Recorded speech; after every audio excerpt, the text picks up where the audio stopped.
Dobre, čo? Druhé kolo bude vlastne heslo dnešného dňa, dnešného stretnutia celého Slovenska je ruka v ruke za lepšie školstvo. Takže skúsime si takú malú hlasovú rozcvičku. Ja poviem ruka v ruke a vy poviete za lepšie školstvo. Ruka v ruke? Za lepšie školstvo! Ruka v ruke? Za lepšie školstvo! Super!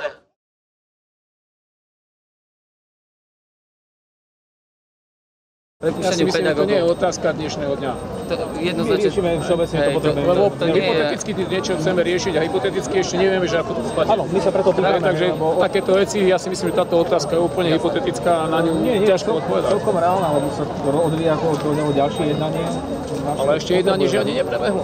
Je to v poriadku, ale to sú základné výpočty. No ale keď hovoríme, my chceme základné podmienky, aby boli splnené. Pokiaľ budú splnené základné podmienky, potom sa môžeme baviť, či 400 miliónov eur, ktoré chceme do školstva, či bude dosť na to, aby bolo dosť učiteľov, alebo príde nejaké redukcii počtu učiteľov v školstve. Ale to nie je otázka dnešného dňa. Povedzte toto na kameru.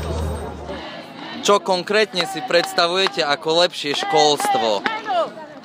Aby sme nemuseli deťom kupovať napríklad papier z vlastného a aby jednoducho celé to prostredie pre deti bolo lepšie a aby boli krajšie. Pani učiteľka, áno? Som na 73 rokov, takže ja už som veľmi dlho. Skúste nám povedať niečo, čím by ste... Keď je 17 ministrov školstva, môj manžel to nazval, že ministerstvo školských zmien, to nie je ministerstvo školstva, to je prvá vec.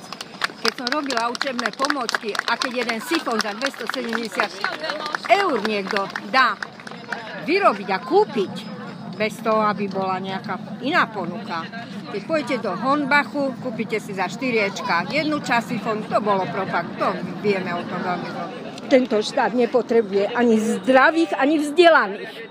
To je absolútne na poslednom mieste. Školy, čiže štrajk ti vyhovuje tým pádom, že sa neučíte? Áno. No, tie výhražky sa týkali buď nejak nepriamo, stále to bolo. Máme prípady, keď naozaj priamo riaditeľ zastrašoval učiteľov, prišla, povedzme, ja neviem, zástupca školy a dal na dvere plagát. Tieto všetky informácie, plagát, že zákaz vyjadrovať sa do médií, tieto všetky informácie pekne majú zozbiedané na ISU, učiteľia to tam posielajú, či už otvorene, alebo aj anonymne, takže tých prípadov je zdokumentovaných fakt veľa. Pomôže nejak študentovi tento štrajk v konečnom dôsledku? Aha, no je to tak, že prakticky dlhú dobu, nejakých 26 rokov sa tu so školstvom neriešilo nič. To školstvo vyzerá vážne úbohá, chábo. Chodím na stretnutia aj s učiteľmi, s kolegami zo zahraničia na medzinárodné školenie, keď som sa tam s nimi stretol a rozprávali sme svoje zážitky, tak mnohí boli prekvapení. Tá vec je je dlhý beh, na dlhú trať.